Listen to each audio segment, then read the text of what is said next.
Berlim, abril de 1945. A capital do Reich, que deveria durar 1000 anos, está em chamas há semanas. Colunas de fumaça se elevam dos bairros do leste, das estações ferroviárias, dos depósitos de combustível que os engenheiros alemães começaram a destruir seguindo ordens de um comando que já não controla praticamente nada. O Exército Vermelho cerca a cidade desde 25 de abril. 2,5 milhões de soldados soviéticos formam um cerco que se fecha diariamente como uma mandíbula.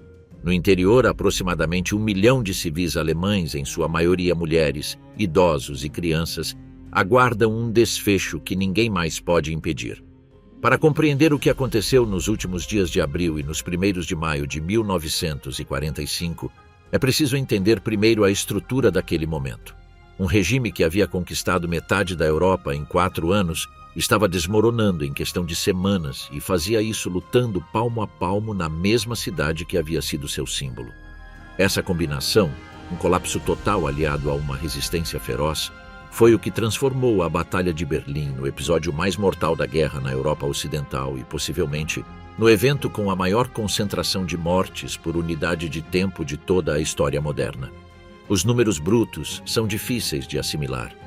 Nos aproximadamente 15 dias em que a batalha se desenrolou dentro do perímetro urbano de Berlim, entre 23 de abril e 2 de maio de 1945, morreram entre 70 mil e 100 mil soldados soviéticos, entre 40 mil e 60 mil soldados alemães de todas as categorias e entre 20 mil e 50 mil civis alemães. As estimativas variam amplamente porque os documentos do Exército Vermelho, parcialmente desclassificados após a queda da União Soviética, ainda apresentam lacunas, e porque o lado alemão praticamente deixou de manter registros consistentes nas últimas semanas. O que está além de qualquer discussão é que, em determinados dias, especialmente entre 29 de abril e 2 de maio, a densidade de mortes por quilômetro quadrado superou a de qualquer outra batalha urbana do século XX, incluindo Stalingrado e Manila. Esses números só adquirem significado real quando são analisados por meio dos mecanismos que os produziram, quem estava lutando, com quais recursos, sob quais condições físicas e psicológicas e quais eram as regras tácitas que orientavam o comportamento de cada lado naquelas horas finais. Esses mecanismos revelam algo ainda mais perturbador do que as estatísticas. Uma série de decisões, muitas delas perfeitamente documentadas, que multiplicaram de forma deliberada ou negligente o número de mortos, tanto entre combatentes quanto entre civis, nos últimos dias de uma guerra que todos sabiam estar perdida. Os exércitos do fim do mundo. O Exército Vermelho que entrou em Berlim em abril de 1945 não era o mesmo que havia recuado em pânico no verão de 1941. 4 anos de guerra total haviam criado uma máquina militar de eficiência brutal. As duas principais frentes que atacaram Berlim, a primeira frente bielorrussa sob o comando do Marechal Georgy Zhukov e a primeira frente ucraniana sob o comando do Marechal Ivan Konev, mobilizavam em conjunto mais de 6 mil tanques, 40 mil peças de artilharia e 7.500 aeronaves. A coordenação logística era, para os padrões da época, extraordinária. No entanto, existe uma dimensão desse exército que os manuais militares raramente enfatizam. A composição humana das unidades que entraram em Berlim era, em muitos casos, dramaticamente diferente daquela das unidades de elite que haviam combatido em Stalingrado ou atravessado o Dniepr. 4 anos de combates haviam consumido as gerações mais experientes. As divisões da linha de frente em 1945 incluíam recrutas com apenas algumas semanas de treinamento, prisioneiros de guerra libertados de campos alemães que haviam sido reincorporados diretamente ao fronte, e soldados de repúblicas asiáticas que, em muitos casos, não falavam russo. Essa heterogeneidade não comprometia a capacidade ofensiva do exército como um todo, mas afetava profundamente o comportamento individual durante o combate urbano. A estrutura de comando soviética nos níveis intermediários também apresenta características que ajudam a explicar alguns dos comportamentos documentados durante a batalha. Os comissários políticos, oficiais do Partido Comunista integrados às unidades militares e dotados de autoridade paralela à dos comandantes militares, tinham entre suas funções manter o moral e a disciplina ideológica. Na prática, sua influência sobre o comportamento das tropas em campo variava consideravelmente. Alguns comissários intervieram ativamente para conter saques e atos de violência contra civis. Outros os ignoraram ou os facilitaram indiretamente por meio da retórica de ódio que havia permeado a propaganda soviética durante anos, descrevendo todos os alemães, incluindo os civis, como cúmplices dos crimes nazistas. O escritor e correspondente de guerra Ilya Ehrenburg, cujas colunas no Jornal do Exército Vermelho, Krasnaya Zvezda, haviam alimentado durante anos o ódio contra os alemães com frases como "mate o alemão, mate todos os alemães", acabou sendo criticado pelo próprio regime soviético em abril de 1945, quando as consequências dessa propaganda sobre o comportamento das tropas em solo alemão se tornaram impossíveis de ignorar. O Marechal Zhukov, ciente disso, havia emitido instruções específicas sobre o tratamento de civis antes da travessia do Oder. Essas instruções foram cumpridas de forma extremamente desigual. O que aconteceu com a população civil de Berlim durante e após a batalha, especialmente os estupros em massa documentados entre abril e junho de 1945, constitui um dos capítulos mais sombrios do fim da guerra na Europa e tem sido objeto de intenso debate historiográfico desde a abertura dos arquivos soviéticos na década de 1990. As estimativas do número de mulheres alemãs estupradas durante a ocupação soviética de Berlim variam entre 95.000 e 130.000, segundo os registros médicos dos hospitais berlinenses, reunidos pelas historiadoras Miriam Gebhardt e Barbara Johr, números que a historiografia russa ainda não aceita integralmente. Do lado alemão, a situação era ainda mais caótica. O grupo de exércitos Vístula, responsável pela defesa do setor norte de Berlim, havia praticamente deixado de funcionar como uma estrutura coerente. O general Heinrich, que havia tentado retirar tropas para evitar sacrificá-las na defesa da cidade, foi destituído do comando em 28 de abril, apenas 2 dias antes do suicídio de Hitler. O que restava em Berlim era uma mistura extraordinariamente heterogênea de forças. Divisões da Wehrmacht reduzidas a 20 ou 30% de seu efetivo teórico, unidades da Waffen-SS que lutavam até o fim por motivos que combinavam fanatismo ideológico e medo de serem capturadas, batalhões da Volkssturm compostos por homens entre 14 e 60 anos, com apenas algumas semanas de treinamento e unidades da juventude hitlerista, alguns de cujos integrantes tinham apenas 12 ou 13 anos. A presença de menores na linha de combate não é um detalhe secundário. Os registros do hospital de campanha soviético vinculado ao 8º Exército de Guardas, comandado pelo general Vassily Chuikov, o mesmo que havia sobrevivido a Stalingrado, documentam numerosos casos de prisioneiros alemães entre 14 e 16 anos capturados nas proximidades do Reichstag e do Tiergarten. Alguns carregavam o lança-foguetes Panzerfaust, uma arma descartável de uso individual contra tanques, além de documentação da juventude hitlerista. Na prática, a Volkssturm e as unidades juvenis não recebiam o mesmo tratamento destinado aos prisioneiros de guerra das unidades regulares, embora teoricamente estivessem protegidas pela Convenção de Genebra. A confusão em torno do status de combatente tornou-se mais uma fonte de mortes nos últimos dias da guerra. Há também um componente que os historiadores militares demoraram a sistematizar: a presença de forças não alemãs na defesa de Berlim. A divisão Nordland, integrante da Waffen-SS, era composta principalmente por voluntários escandinavos, dinamarqueses, noruegueses e suecos, além de franceses do 33º Regimento SS Charlemagne.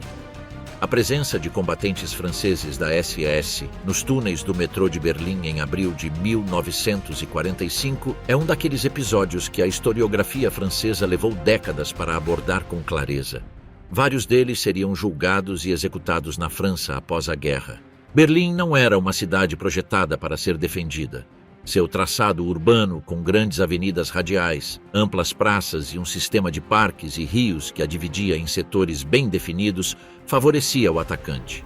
Os defensores sabiam disso. A estratégia alemã, na medida em que ainda se pode falar em estratégia nas últimas semanas da guerra, consistiu em transformar cada edifício em uma fortaleza independente, aproveitar os 3 anéis defensivos que cercavam a cidade e explorar as possibilidades de combate subterrâneo oferecidas pela rede de metrô, esgotos e bunkers. O primeiro anel defensivo, localizado a cerca de 40 quilômetros do centro, foi rompido em poucos dias. O segundo, a aproximadamente 20 quilômetros, resistiu por mais tempo, mas sem alterar significativamente o resultado. O terceiro, que coincidia aproximadamente com o perímetro da antiga Berlim Imperial, concentrou a maior parte dos combates urbanos. Dentro desse anel, a cidade havia sido dividida em 8 setores defensivos identificados pelas letras de AH. O setor Z, chamado assim por representar o último reduto, correspondia ao centro político do Reich, a chancelaria do Reich, o bunker de Hitler, o Reichstag e os ministérios. Era o setor que todos sabiam que seria defendido até o último momento. O combate urbano em Berlim apresentou características específicas que o distinguem de outras batalhas semelhantes. A primeira delas é a verticalidade. Os edifícios berlinenses da época, muitos deles construções do final do século XIX com paredes de alvenaria de até 1 metro de espessura, ofereciam uma resistência extraordinária à artilharia de campanha. Os tanques soviéticos, que haviam sido tão eficazes nos espaços abertos das estepes ucranianas, tornaram-se alvos vulneráveis nas ruas estreitas. O Panzerfaust alemão, uma arma barata, descartável e fácil de operar, destruiu centenas de veículos blindados soviéticos nos becos de Berlim. O Exército Vermelho perdeu mais tanques nos 15 dias de combate urbano em Berlim do que em muitas operações que duraram meses em campo aberto. Um dado ilustra a magnitude dessas perdas materiais. A primeira frente bielorrussa registrou a perda ou inutilização de mais de 800 carros de combate e veículos blindados apenas entre 23 de abril e 2 de maio, número equivalente a aproximadamente 13% de toda a sua força blindada no início da operação.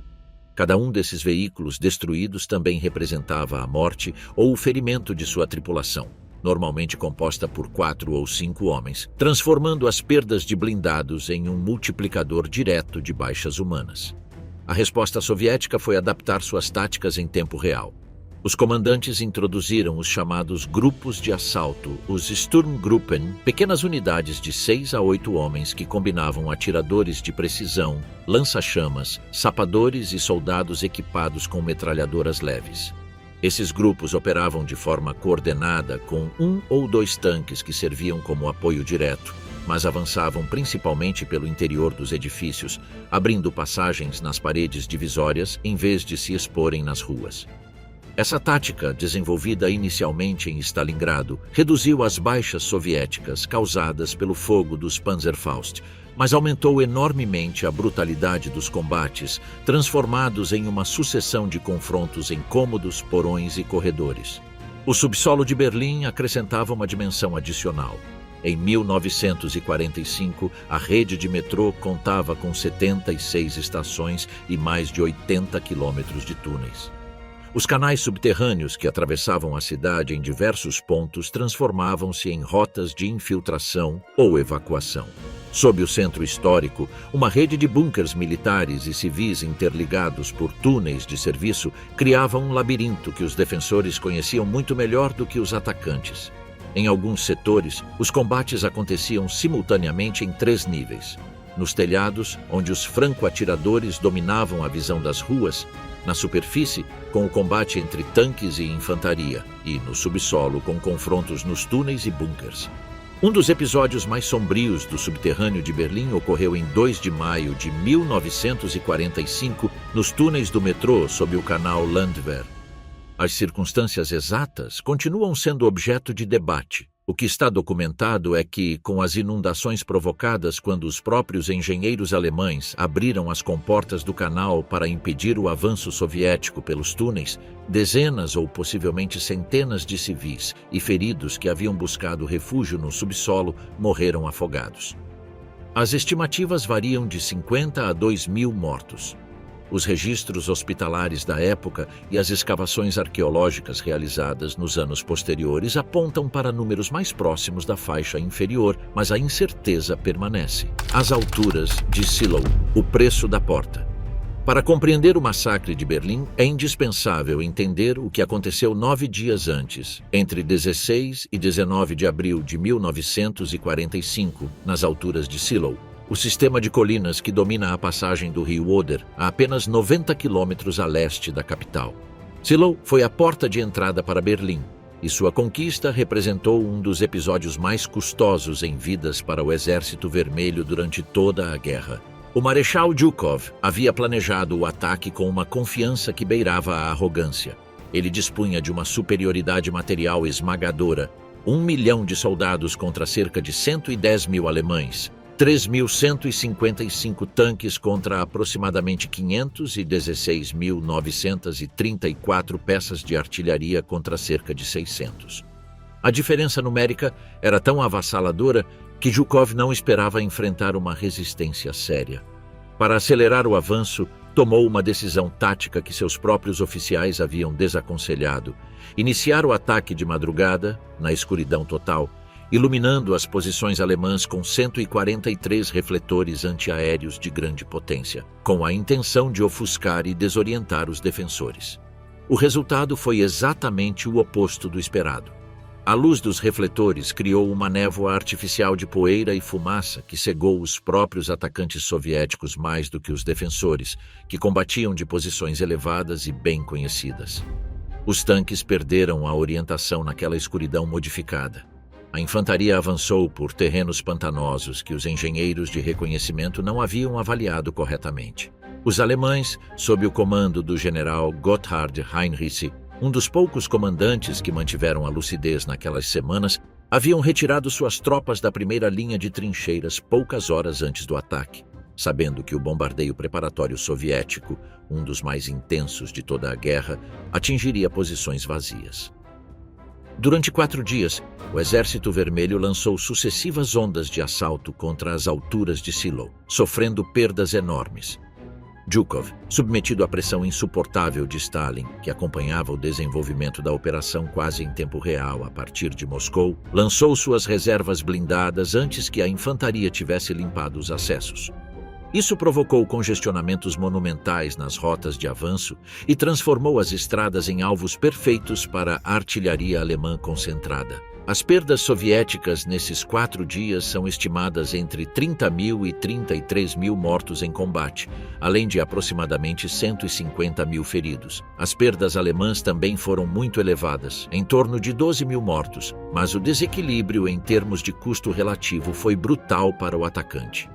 As alturas de Seelow finalmente caíram em 19 de abril, abrindo o caminho para Berlim. Porém, a velocidade com que o Exército Vermelho havia sido forçado a operar e a mentalidade de avançar a qualquer custo que a pressão de Stalin havia imposto em todos os níveis de comando, chegaram aos portões da capital com a mesma intensidade. Os comandantes que aprenderam em Seelow que a pressão constante e o fogo maciço acabavam superando qualquer defesa levaram essa lição para a batalha urbana. As consequências se multiplicaram devido ao ambiente densamente povoado da capital, onde milhões de civis ainda permaneciam presos em meio ao combate. Se há um elemento que define a Batalha de Berlim acima de todos os outros do ponto de vista dos danos materiais e humanos, é a artilharia soviética.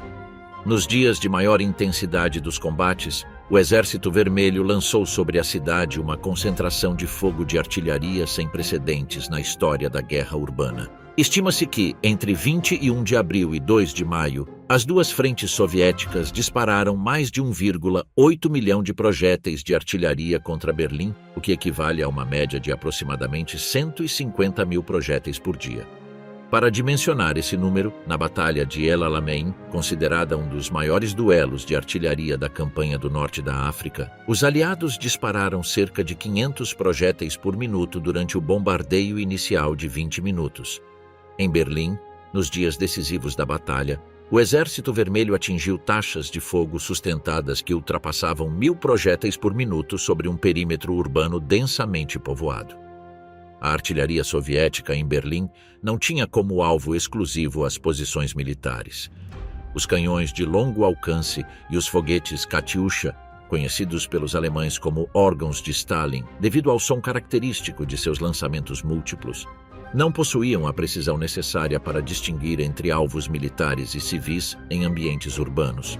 Edifícios residenciais, hospitais devidamente identificados, igrejas que serviam de abrigo e filas diante dos pontos de distribuição de água foram atingidos repetidamente. Isso nem sempre era consequência de negligência tática.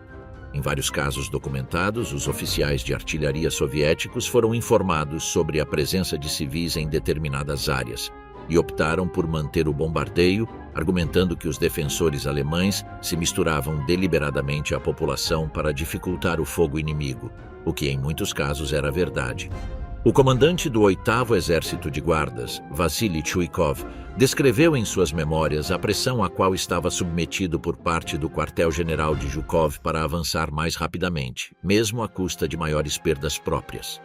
Stalin havia estabelecido o dia 1º de maio como prazo para a conquista de Berlim, uma data simbólica que coincidia com o Dia Internacional dos Trabalhadores. A pressão política sobre os comandantes traduziu-se diretamente em uma escalada do fogo de artilharia sem uma melhoria correspondente na coordenação tática, aumentando tanto as baixas causadas por fogo amigo quanto os danos à infraestrutura civil. Um aspecto pouco conhecido da artilharia soviética em Berlim é a escala de utilização dos chamados canhões de assalto direto, peças de artilharia de grande calibre empregadas não apenas para bombardeios de área, mas também para destruir diretamente posições defensivas instaladas em edifícios. Os canhões B4 de 203 mm, apelidados pelos alemães de Stalin's Hammer, o martelo de Stalin, foram utilizados no combate urbano berlinense para literalmente demolir quarteirões inteiros onde os defensores haviam estabelecido posições fortificadas. Um projétil de 203 mm pesa aproximadamente 100 kg e, ao atingir um edifício de alvenaria, produz efeitos comparáveis aos de uma demolição controlada. A estrutura colapsa para dentro. Nos dias de maior atividade dessas peças, o horizonte de Berlim era dominado por colunas de poeira e escombros que se erguiam à distância como resultado de uma sucessão de pequenas erupções. A rivalidade entre Zhukov e Konev também desempenhou um papel nessa dinâmica. Os dois marechais competiam pela honra de serem os responsáveis por fincar a bandeira soviética sobre o Reichstag. Stalin havia estabelecido uma linha de demarcação entre as zonas de operações de ambas as frentes, mas a ambiguidade deliberada dessa linha no setor do centro histórico criou situações em que unidades dos dois exércitos operavam no mesmo espaço, com o consequente risco de fogo amigo. Diversos incidentes desse tipo estão documentados nos relatórios internos soviéticos. A competição entre as frentes, longe de funcionar apenas como um fator motivador positivo, resultou em alguns casos em bombardeios acelerados e insuficientemente coordenados, realizados com o único objetivo de avançar mais rapidamente do que o exército rival. O bunker e a cadeia de comando rompida. A 5 metros abaixo da chancelaria do Reich, em uma construção de concreto armado dividida em 18 cômodos, Adolf Hitler havia passado os últimos meses da guerra. O Führerbunker não era o único complexo subterrâneo sob o centro de Berlim, mas era o núcleo a partir do qual eram emitidas as ordens que determinavam o sacrifício de milhares de pessoas na defesa de uma cidade que, em termos estratégicos, já não possuía qualquer valor para o resultado da guerra. As últimas semanas de Hitler no bunker estão entre os episódios mais documentados e também mais envoltos em mitos da Segunda Guerra Mundial. Os testemunhos daqueles que estiveram presentes, reunidos pelo historiador Hugh Trevor Roper em sua obra pioneira de 1947 e ampliados décadas depois com o acesso aos arquivos soviéticos e alemães, retratam um quadro de progressiva desconexão da realidade. Hitler continuava movimentando unidades sobre mapas que já não correspondiam à situação real, ordenando contra-ataques com divisões que haviam sido destruídas ou cercadas, e destituindo ou condenando oficiais que lhe relatavam a verdadeira situação do fronte. Em 22 de abril, durante uma das últimas conferências militares de maior relevância, Hitler sofreu um colapso emocional documentado por diversas testemunhas ao ser informado de que o 9º Exército, que deveria lançar um contra-ataque decisivo a partir do sul para aliviar a pressão sobre Berlim, não tinha condições de cumprir a ordem. Esse episódio marcou, segundo a maioria dos historiadores, o momento em que Hitler deixou de manter até mesmo a aparência de uma análise estratégica racional. Ainda assim, continuou emitindo ordens com consequências diretas sobre o campo de batalha, algumas delas fatais. A ordem do general Hans Krebs ao general Helmut Weidling, comandante da defesa de Berlim, para manter suas posições sob ameaça de fuzilamento em caso de rendição não autorizada, é um dos documentos mais reveladores daquelas últimas horas. Weidling, um oficial da Wehrmacht com uma carreira convencional e sem vínculos ideológicos particularmente fortes com o nazismo, havia chegado à conclusão, em 26 de abril, de que prolongar a resistência não possuía qualquer valor militar e apenas multiplicava as mortes de civis e soldados. Seus pedidos de autorização para tentar romper o cerco ou, alternativamente, negociar uma rendição foram repetidamente rejeitados pelo bunker. A ruptura da cadeia de comando produzia efeitos paradoxais. Em alguns setores da cidade, oficiais da Wehrmacht negociavam localmente com comandantes soviéticos cessar-fogos temporários, sem qualquer autorização superior, para retirar civis feridos das zonas de combate.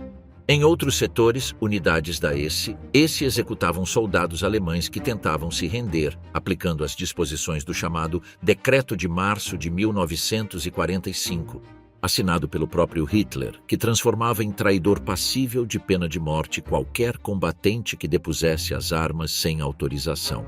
Os corpos de soldados alemães pendurados nos postes de iluminação das ruas de Berlim, acompanhados de cartazes que os identificavam como covardes e traidores, tornaram-se a marca dos destacamentos da SS que percorriam as áreas de retaguarda, eliminando aqueles que tentavam desertar.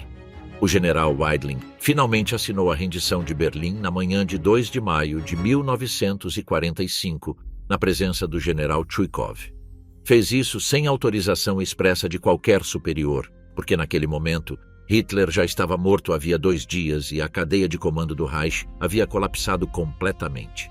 A rendição foi transmitida por rádio e por alto-falantes instalados em veículos blindados soviéticos que percorriam os setores onde os combates ainda continuavam. Alguns grupos seguiram resistindo por horas após o anúncio, seja porque não receberam a mensagem, porque se recusavam a acreditar nela ou porque temiam mais as consequências da rendição do que a continuação da luta. O edifício do Reichstag, sede do parlamento alemão até o incêndio de 1933, era em 1945 uma estrutura vazia, sem qualquer valor funcional para nenhum dos dois lados. O parlamento nazista jamais havia se reunido ali. O prédio havia sido parcialmente reconstruído após o incêndio, mas não possuía nenhuma atividade real. Ainda assim, Stalin havia identificado o Reichstag como o objetivo simbólico central da batalha, o local onde a bandeira soviética deveria ser hasteada como sinal da vitória definitiva. Essa decisão política transformou um edifício sem valor estratégico no cenário de alguns dos combates mais intensos de toda a Batalha de Berlim. A escolha do Reichstag como símbolo supremo da vitória obedecia a uma lógica política específica. Da perspectiva soviética, o incêndio do Reichstag em fevereiro de 1933 havia servido de pretexto para que os nazistas suspendessem as liberdades civis na Alemanha e acelerassem a consolidação da ditadura. Que aquele mesmo edifício se tornasse agora o palco da derrota final do Reich criava uma simetria narrativa que a máquina de propaganda soviética podia explorar com grande eficácia. O fato de o prédio ter sido, durante a República de Weimar, a sede de um parlamento democrático, por mais imperfeito que fosse, acrescentava outra camada de significado. A bandeira vermelha sobre o Reichstag não representava apenas a derrota do nazismo.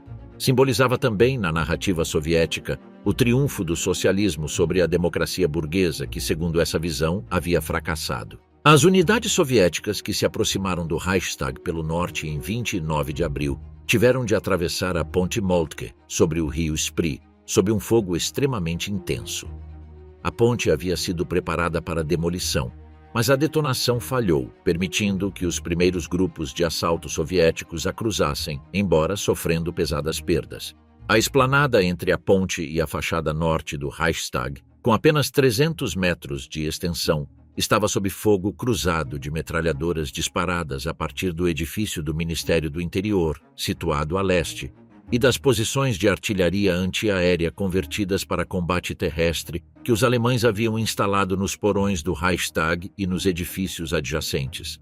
As baterias antiaéreas de 88 mm merecem uma menção específica. O canhão antiaéreo Flak 36/37 de 88 mm, popularmente conhecido como 88, era a arma mais versátil e temida do arsenal alemão. Era capaz de destruir tanques a distâncias superiores a 2.000 metros e de abater bombardeiros a mais de 8.000 metros de altitude. Adaptado para fogo terrestre com baixo ângulo de tiro, transformava qualquer área aberta em uma zona de morte imediata. Os defensores do Reichstag dispunham de várias dessas peças, algumas operadas por integrantes da Waffen-SS e outras por soldados da Luftwaffe convertidos em tropas de infantaria. Os projéteis de 88 mm, originalmente projetados para derrubar aeronaves, produziam, ao atingir áreas urbanas, um raio de fragmentação que tornava praticamente impossível qualquer avanço em terreno aberto. O assalto final ao Reichstag começou às 18 horas de 30 de abril de 1945, poucas horas após a morte de Hitler. As primeiras unidades soviéticas que entraram no edifício o fizeram por uma brecha aberta na fachada norte pelo fogo de um tanque ISU-152, um veículo de assalto equipado com um canhão de 152 mm, capaz de demolir paredes de alvenaria com até 1 metro de espessura com um único disparo. O que encontraram no interior não era a vitória fácil que esperavam. Os porões e os 3 andares do edifício eram defendidos por unidades da SS e da Marinha Alemã, convertida ao combate terrestre, que lutavam cômodo por cômodo. Os combates dentro do Reichstag duraram toda a noite de 30 de abril e se estenderam ao longo de 1º de maio. Há um dado sobre os defensores do Reichstag que revela claramente o estado da defesa alemã naquelas horas finais. Entre os capturados dentro do edifício havia marinheiros da Kriegsmarine, soldados da Luftwaffe sem aeronaves para operar, policiais da Ordnungspolizei e pelo menos um batalhão de voluntários letões da Waffen-SS que lutavam ao lado dos alemães desde 1941 e sabiam perfeitamente que seu destino, caso fossem capturados pelos soviéticos, seria, na melhor das hipóteses, décadas de trabalho forçado. A heterogeneidade dos defensores do Reichstag reflete o estado de completa desintegração do aparelho militar alemão.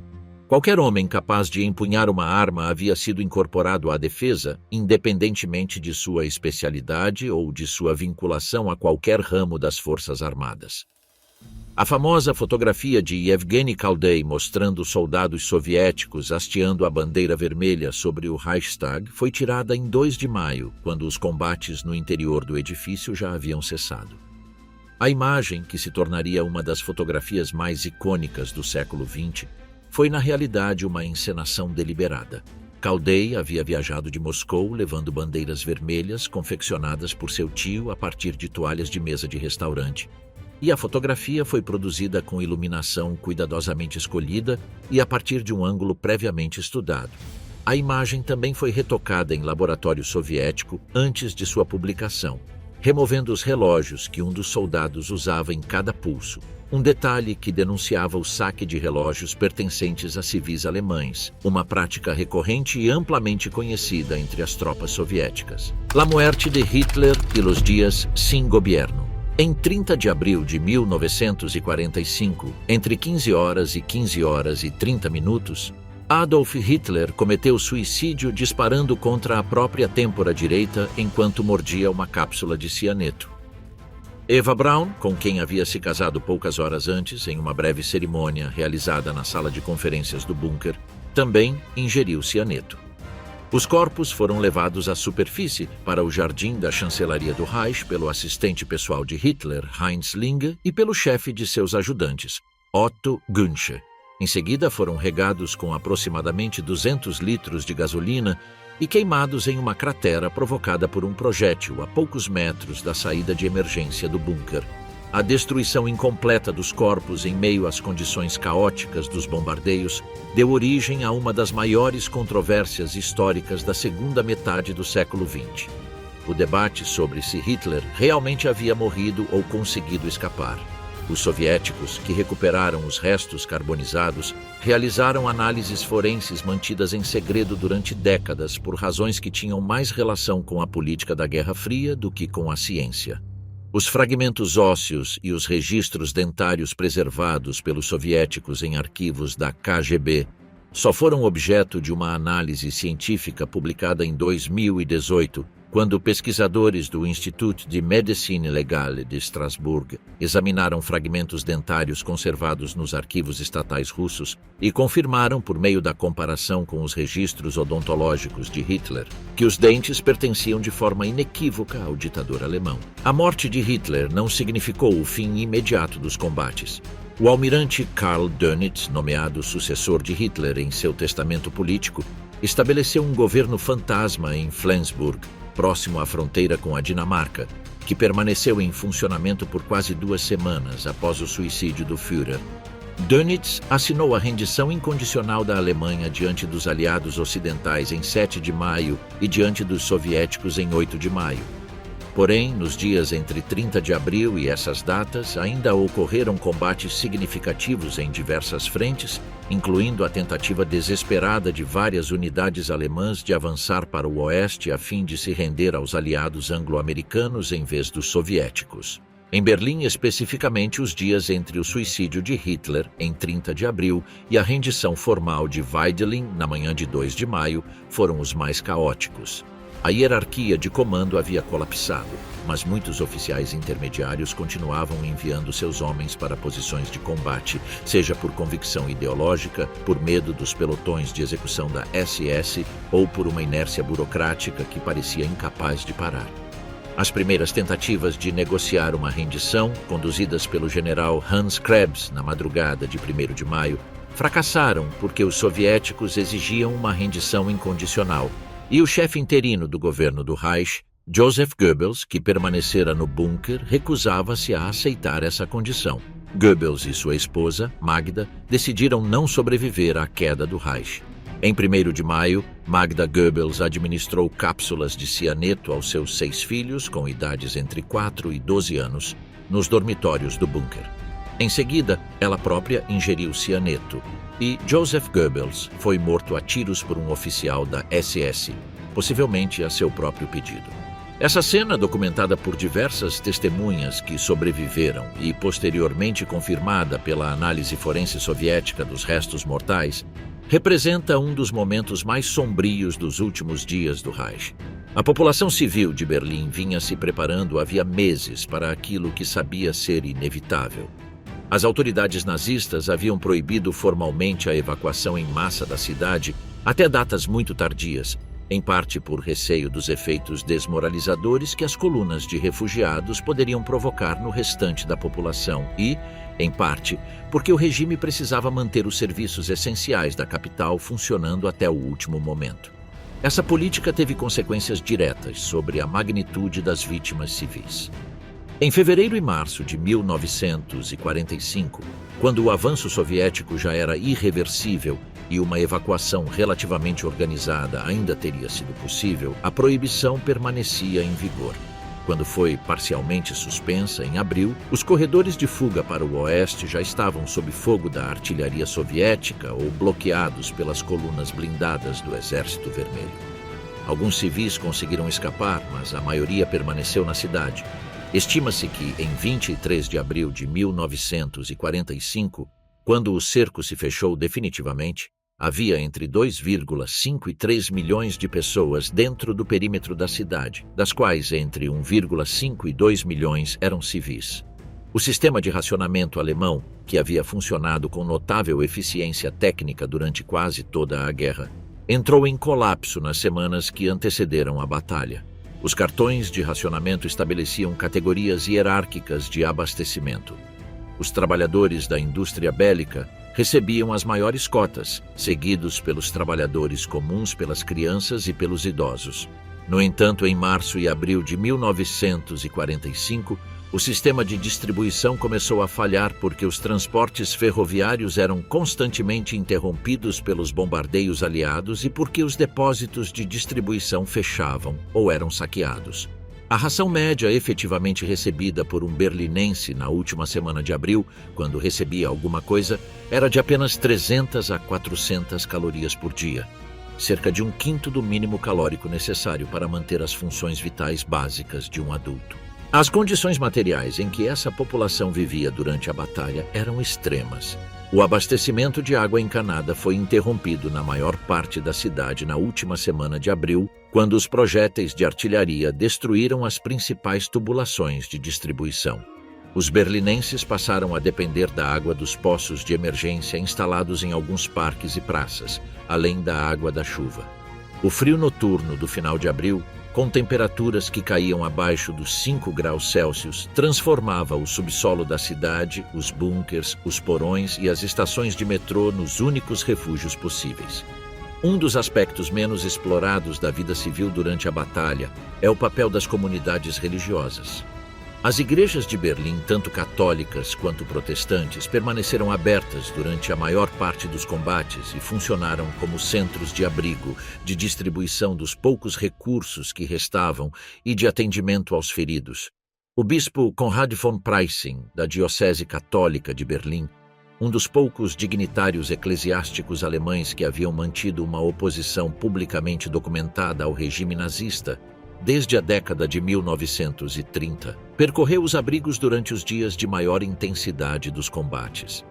Suas cartas daquele período, preservadas nos arquivos da diocese, descrevem cenas dos espaços subterrâneos das igrejas lotados com centenas de pessoas que permaneciam durante dias sem se mover, na escuridão, ouvindo o estrondo da artilharia acima de suas cabeças. Os hospitais de Berlim funcionavam em condições que os médicos presentes descreveram em seus diários como apocalípticas. O Hospital Charité, o maior da cidade, continuou operando durante toda a batalha. Seu diretor médico-chefe, o Dr. Ferdinand Sauerbruch, um dos cirurgiões mais renomados da Alemanha, permaneceu em seu posto e realizou cirurgias pessoalmente até a chegada dos soviéticos.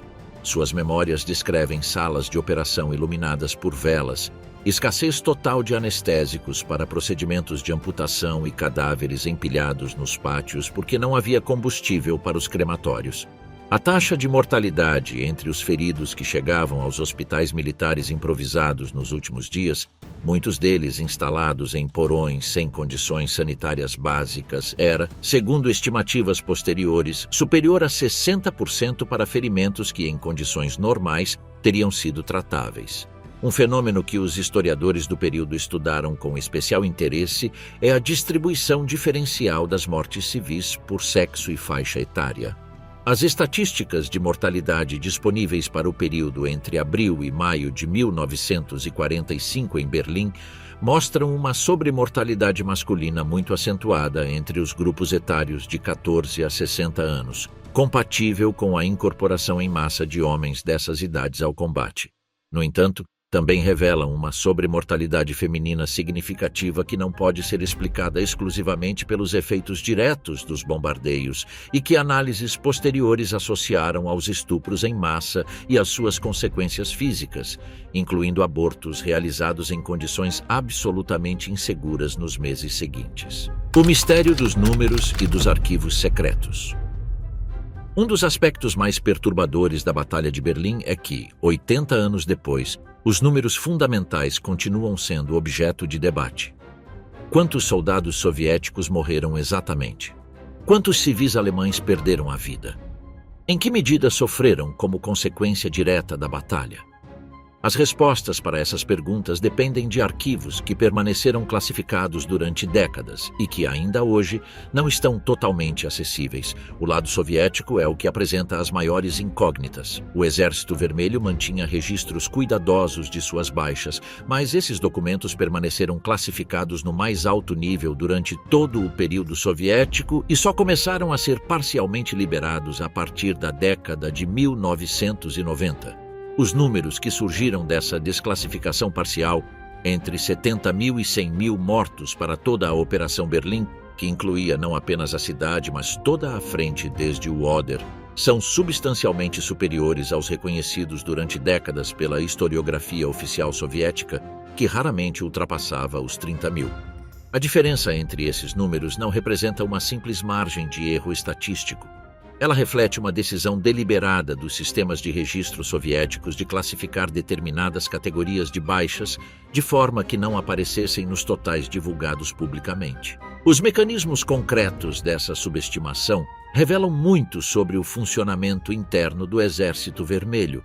Uma das práticas documentadas consistia em não registrar como baixas em combate os soldados que morriam nas primeiras horas após serem feridos, classificando-os em categorias administrativas separadas. Outra prática consistia em atribuir determinadas mortes a causas não relacionadas ao combate, como acidentes ou doenças, excluindo-as dos totais oficiais de baixas operacionais. Em um período de combate tão intenso quanto os últimos dias de Berlim, essas práticas podiam produzir um efeito acumulativo significativo sobre os números registrados. Os historiadores militares russos contemporâneos, trabalhando com os arquivos do Ministério da Defesa da Rússia em Podolsk, publicaram nos últimos anos levantamentos mais detalhados que elevam os números para patamares ainda mais altos. O trabalho do historiador russo Alexei Isaev, provavelmente o mais rigoroso no que se refere ao uso de fontes de arquivos soviéticas, situa as perdas totais do Exército Vermelho em toda a operação, desde a travessia do Oder até a rendição de Berlim, em aproximadamente 352.000 homens, incluindo mortos, feridos e desaparecidos. Desses, cerca de 80.000 teriam morrido em combate. Esses números continuam sendo contestados por outros historiadores, que consideram os arquivos russos ainda incompletos ou argumentam que os critérios de classificação das baixas favorecem sistematicamente as estimativas mais baixas. A resistência de parte do establishment acadêmico russo em aceitar os números mais elevados não é apenas uma questão acadêmica. Ela possui implicações diretas para a narrativa da Grande Guerra Patriótica, um dos pilares da identidade nacional russa contemporânea, cuja revisão enfrenta resistências políticas que vão muito além do campo da historiografia. Do lado alemão, a situação é, se possível, ainda mais obscura. A completa fragmentação da cadeia de comando nas últimas semanas da guerra fez com que os registros de baixas deixassem de ser mantidos de maneira sistemática. As estimativas de mortos alemães na Batalha de Berlim baseiam-se principalmente em reconstruções realizadas posteriormente por historiadores que compararam as listas de efetivos das unidades com os sobreviventes identificáveis após a guerra. A faixa entre 40.000 e 60.000 mortos alemães em combate, que aparece com maior frequência na historiografia, continua sendo uma estimativa sujeita a amplas margens de erro. As vítimas civis apresentam incertezas ainda maiores. O sistema de registros civis alemão entrou em colapso nas últimas semanas da guerra, e as mortes de civis durante a batalha não foram documentadas de forma sistemática. As estimativas disponíveis baseiam-se na diferença entre a população registrada antes e depois da batalha, ajustada por fatores de evacuação e migração, produzindo intervalos muito amplos entre 20.000 e 50.000 mortos civis diretamente atribuíveis aos combates. As mortes ocorridas nos meses seguintes, em consequência de ferimentos, fome e doenças diretamente relacionadas às condições criadas pela batalha, elevariam esse número de forma significativa. Existe ainda uma categoria de mortes que raramente aparece nas estatísticas militares, mas que teve importância numérica considerável: os suicídios. O número de suicídios em Berlim durante abril e maio de 1945 foi extraordinariamente elevado quando comparado a qualquer período anterior ou posterior. As estimativas mais frequentemente citadas, baseadas nos registros hospitalares e judiciais disponíveis, situam entre 3.000 e 7.000 o número de suicídios de civis berlinenses nesse período. O medo dos soviéticos, alimentado pela propaganda nazista que durante anos descreveu o Exército Vermelho como uma horda de bárbaros asiáticos, foi o fator predominante. Também desempenhou um papel importante o colapso da identidade coletiva de um regime com o qual muitos berlinenses, em diferentes graus, haviam se identificado. Famílias inteiras, não apenas a de Goebbels, mas também milhares de famílias anônimas, tomaram decisões coletivas de morte. A Batalha de Berlim não é apenas um episódio de violência em massa. É também o cenário de um dos maiores enigmas patrimoniais da história contemporânea, combinando a destruição deliberada de obras de arte e documentos históricos com o saque sistemático realizado por todas as forças envolvidas, e com o desaparecimento de objetos cujo paradeiro continua desconhecido 80 anos depois. O caso mais famoso é o da Sala de Âmbar, que tecnicamente desapareceu antes da Batalha de Berlim, mas cujo rastro final se perde no caos dos últimos meses da guerra. A Sala de Âmbar era um conjunto de painéis decorativos feitos de âmbar esculpido, pedras semipreciosas e ouro, originalmente instalado no Palácio de Catarina, em São Petersburgo, que as forças alemãs desmontaram e levaram consigo em 1941. Os painéis foram instalados no Castelo de Königsberg, na atual Kaliningrado, onde permaneceram até 1945. Com o avanço soviético, os alemães voltaram a desmontá-los para transportá-los, e a partir desse momento seu paradeiro se torna desconhecido. As buscas realizadas nas décadas seguintes em diversas localidades, incluindo minas abandonadas na Saxônia, bunkers na Polônia e o subsolo de Kaliningrado, não produziram resultados definitivos. Uma reconstrução dos painéis foi concluída em 2003 com base em fotografias e descrições históricas, mas o original jamais foi encontrado. O destino das grandes coleções dos museus estatais de Berlim durante a batalha é igualmente complexo. Muitas das peças mais valiosas haviam sido evacuadas para diferentes locais nos anos anteriores, antecipando precisamente o tipo de destruição que acabaria ocorrendo.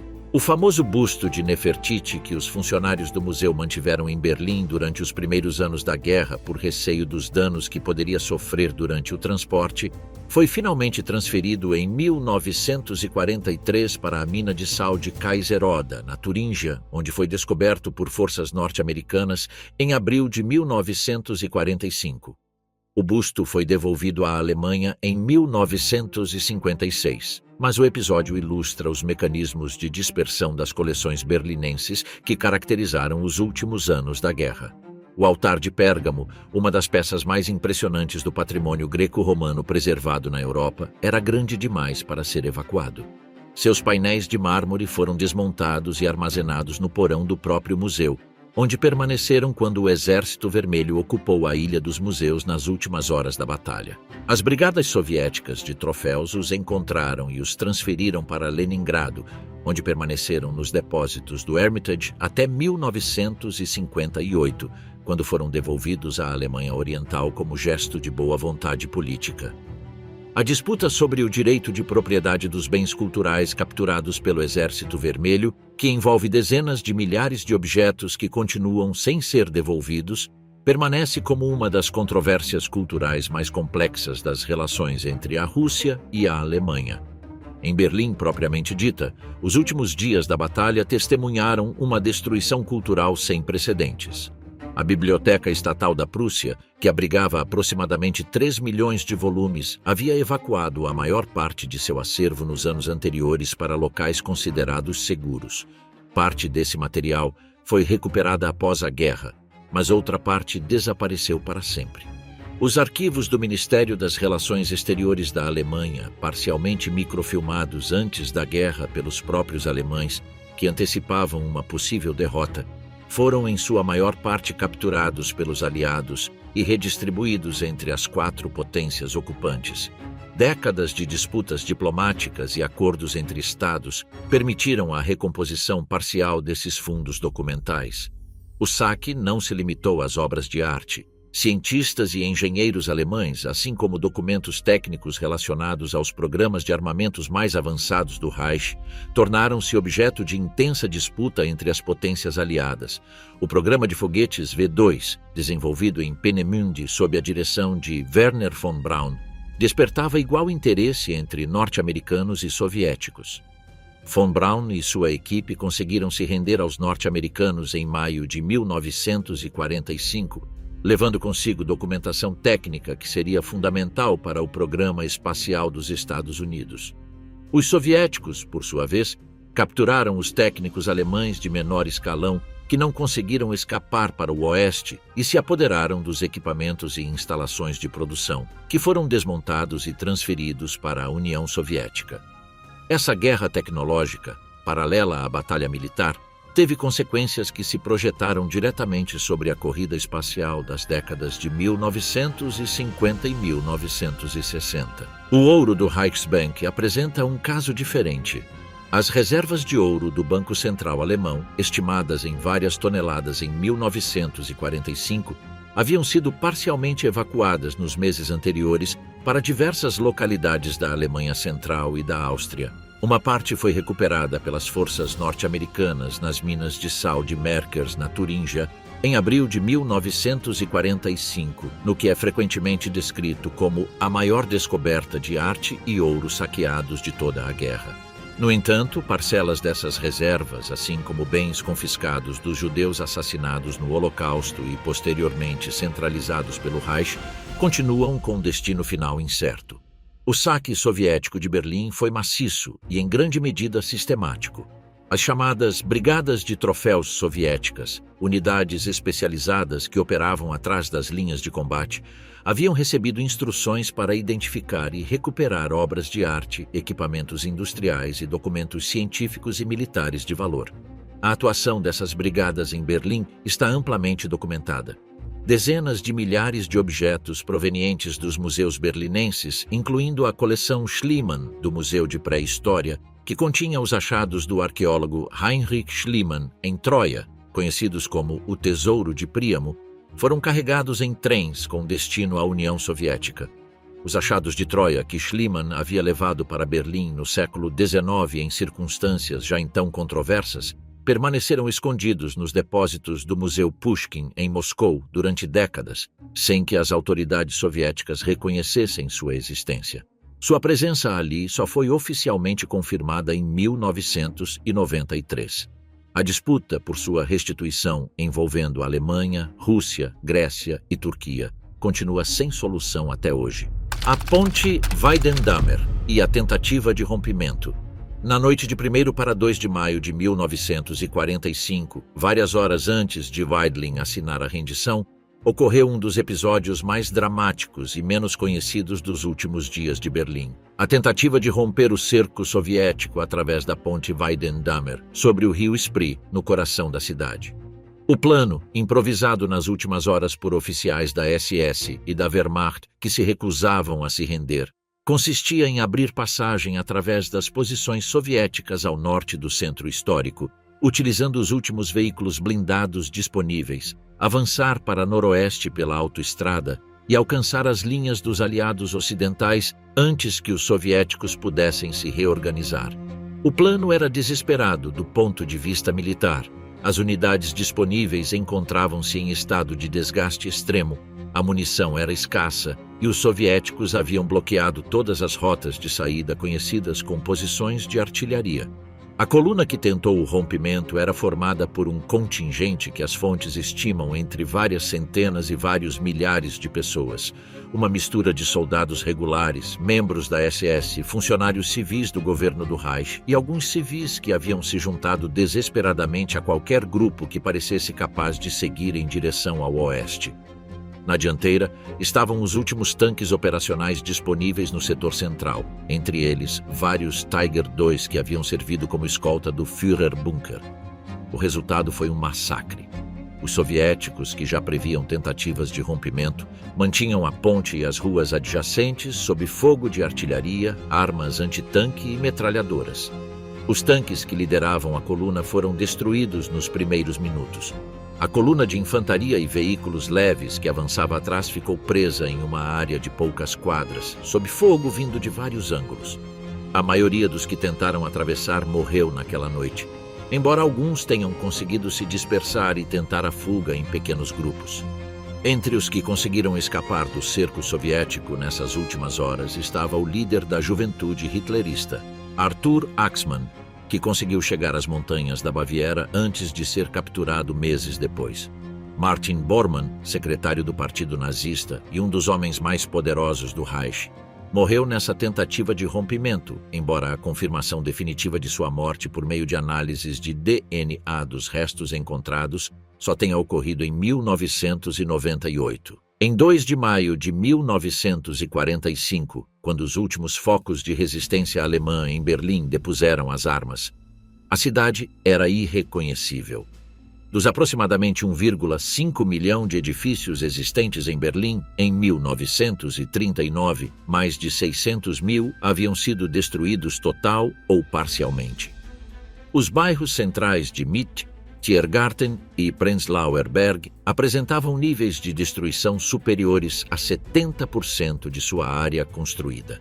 Os dados sobre os danos materiais sofridos por Berlim em 1945 superam até mesmo os de cidades como Dresden ou Hamburgo, que haviam sido alvo de bombardeios aéreos maciços, mas não de uma batalha terrestre com essas características. As ruas da cidade estavam cobertas por uma camada de escombros que, em muitos lugares, alcançava vários metros de altura, dificultando até mesmo a circulação de veículos militares. Sob esses escombros, jaziam milhares de cadáveres que não puderam ser recuperados durante as semanas e meses seguintes. O processo de escavação e sepultamento dos mortos da batalha prolongou-se por anos.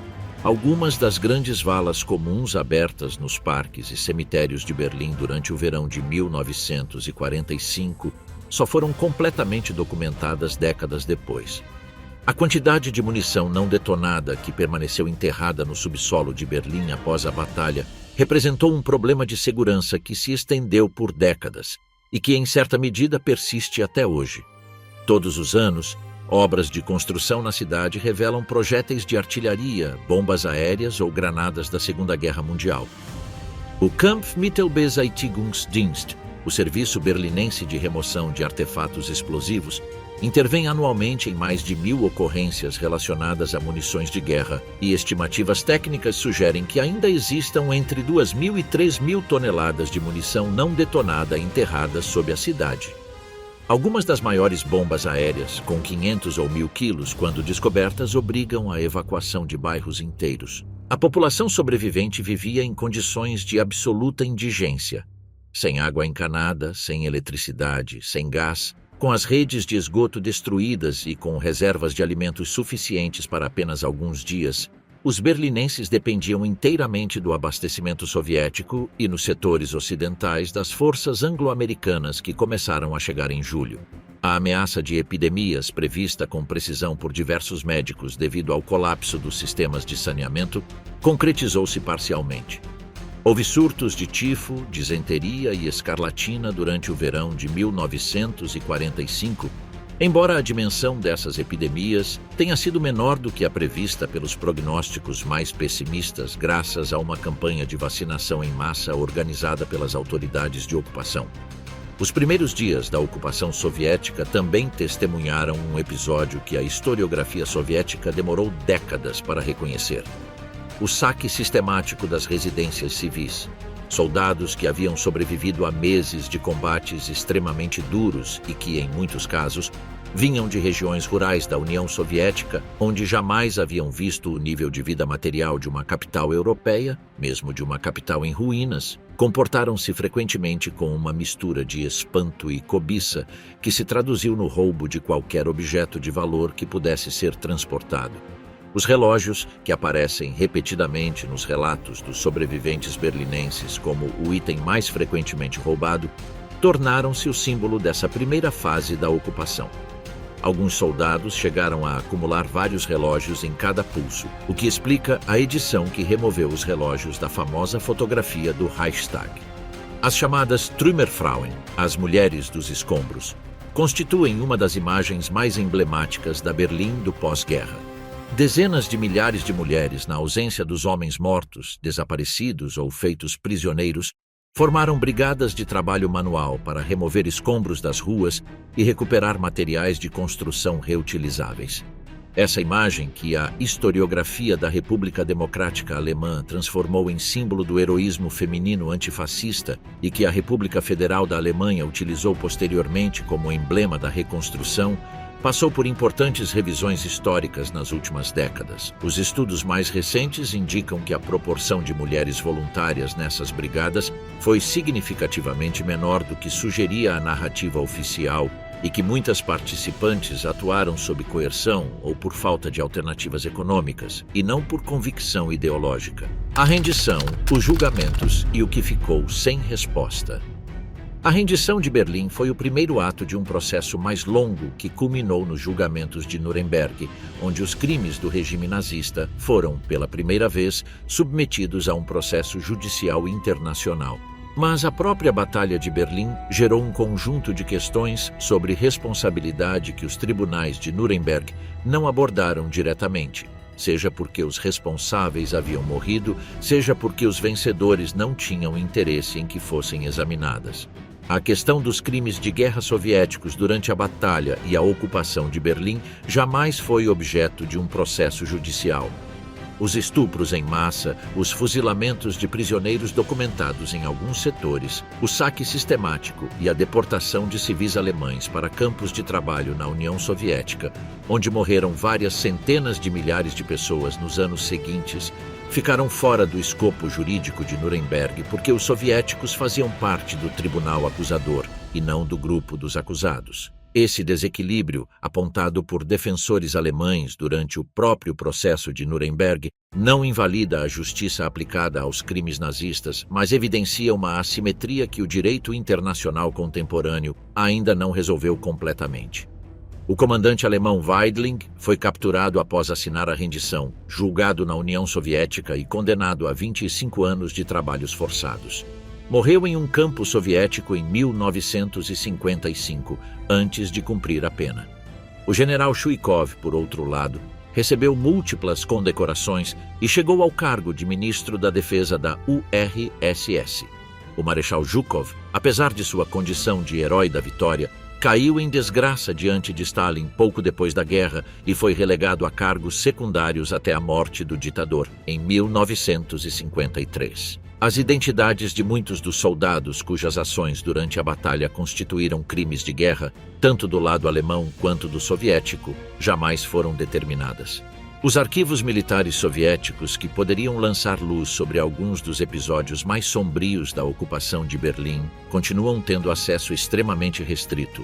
O debate historiográfico sobre a dimensão exata da violência soviética contra civis durante a Batalha de Berlim permanece ativo, com posições que vão desde a minimização sistemática em alguns círculos acadêmicos russos até a exageração em determinados contextos revisionistas alemães e anglo-saxões. Berlim, em abril e maio de 1945, apresenta uma concentração de fatores que não se repetiu em nenhum conflito posterior. Uma batalha urbana em escala metropolitana, com 2,5 milhões de civis presos em seu interior, travada por forças cuja cadeia de comando estava desintegrada em pelo menos um dos lados, sob um dilúvio de fogo de artilharia sem precedentes em ambientes urbanos, no contexto de um regime que continuou executando seus próprios soldados por se renderem até poucas horas antes de seu colapso definitivo. A soma desses fatores produz os números que os historiadores discutem, mas também produz algo que os números, por si só, não conseguem transmitir. A experiência de habitar uma cidade enquanto ela é destruída, de ouvir a artilharia se aproximando dia após dia, de ver corpos nas ruas sem poder removê-los, de decidir se o porão que oferece proteção contra os projéteis também oferece proteção contra os soldados que virão quando o fogo cessar. Há uma dimensão cronológica da batalha que merece atenção específica. A compressão temporal da violência é um dos fatores que fazem de Berlim um caso singular.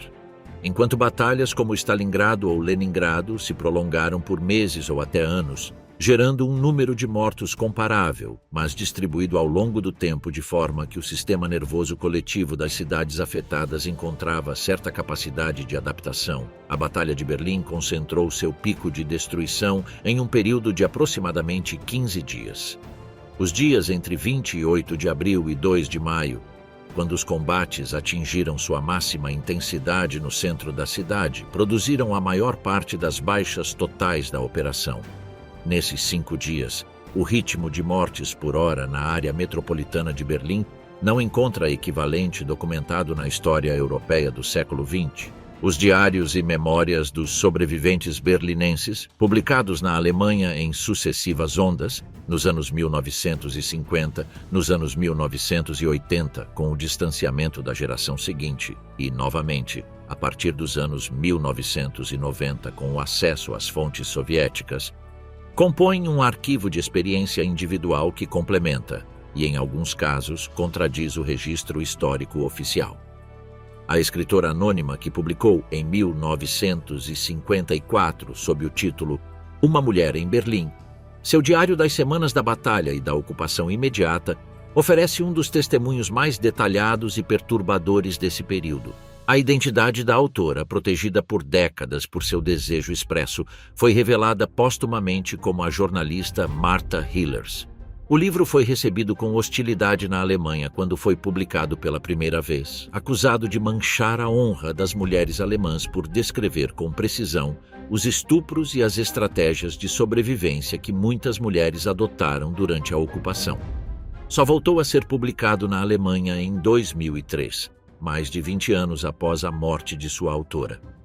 Essa trajetória editorial é por si só parte da história da batalha. Documenta os mecanismos pelos quais certas verdades sobre o que aconteceu eram insuportáveis para as narrativas nacionais de todos os envolvidos.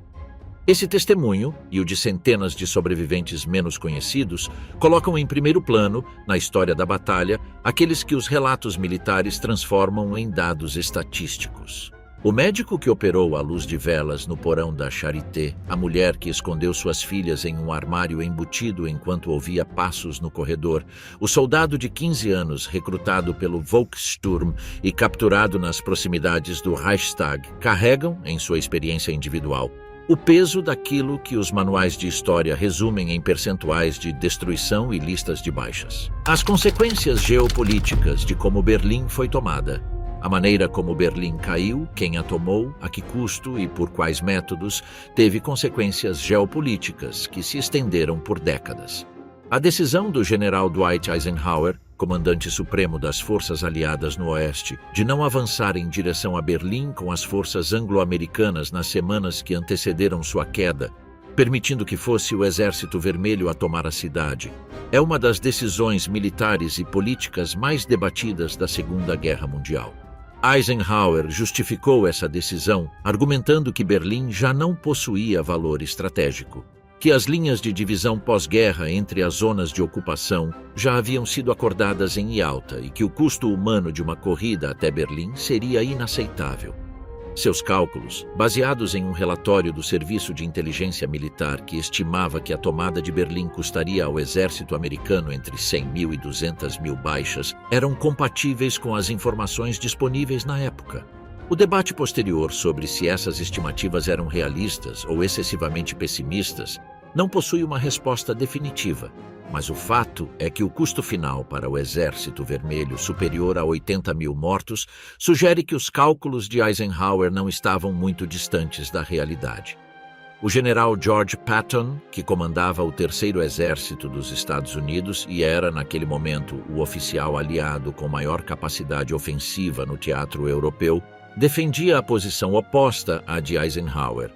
Patton argumentava que tomar Berlim antes dos soviéticos teria alterado de forma fundamental o equilíbrio político do pós-guerra na Europa Central.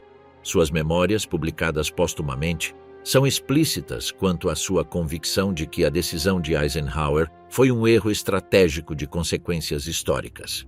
O primeiro-ministro britânico Winston Churchill também lamentou em suas memórias a decisão de não avançar até Berlim, embora, em seu caso, a preocupação fosse essencialmente política. Churchill tinha plena consciência de que quem tomasse Berlim definiria a arquitetura de poder da Europa por décadas.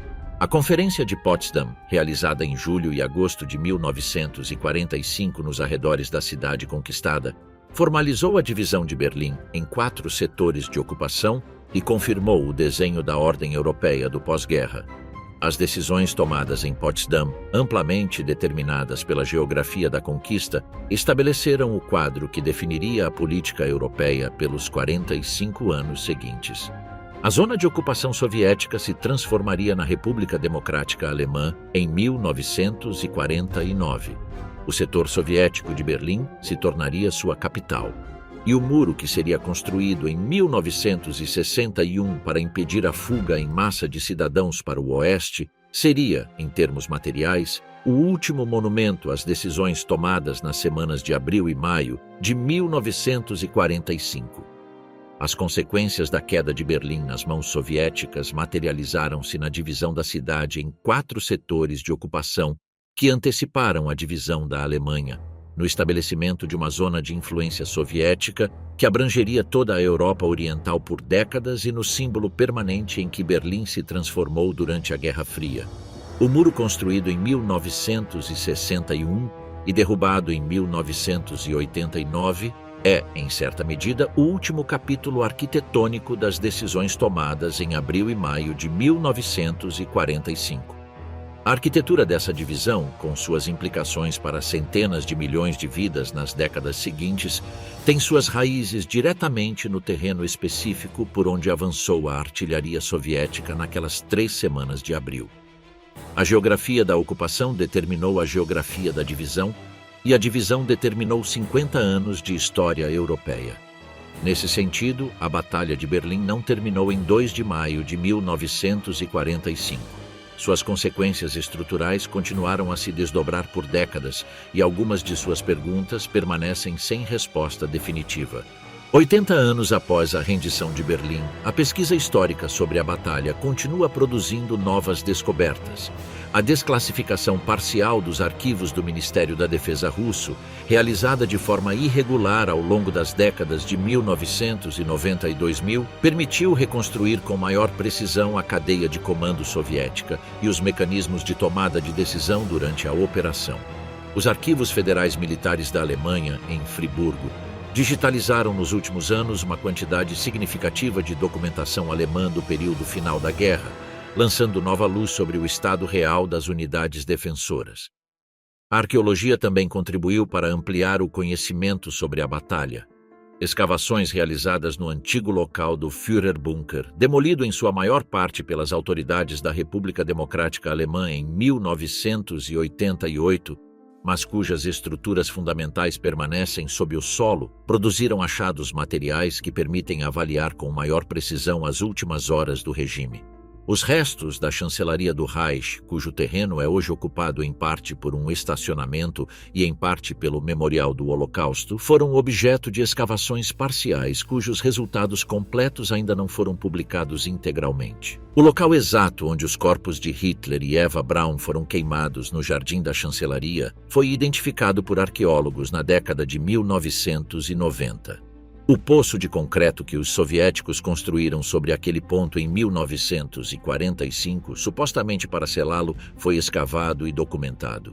O que não foi encontrado foi qualquer vestígio orgânico significativo. A combinação do fogo, da passagem do tempo e das escavações anteriores eliminou qualquer resto que pudesse fornecer informações adicionais sobre as circunstâncias exatas da morte de Hitler. Os arquivos forenses também continuam revelando novas informações. As obras de construção no centro de Berlim seguem descobrindo restos humanos com regularidade. O processo de identificação desses restos, que combina análises de DNA com os registros de combate disponíveis, permitiu, em alguns casos, encerrar décadas de incerteza para famílias de desaparecidos. Em outros, os restos não podem ser atribuídos com certeza a nenhuma categoria de combatente ou civil, permanecendo como testemunhos anônimos do que ocorreu. Do ponto de vista da memória coletiva, Berlim construiu ao longo dos anos um dos sistemas mais elaborados do mundo para a gestão pública de um passado marcado pela violência. Os memoriais, os museus, os topônimos que preservam deliberadamente referências ao período nazista e os roteiros de história urbana espalhados pelo centro histórico constituem um projeto de memória ativa sem equivalente em qualquer outra cidade europeia.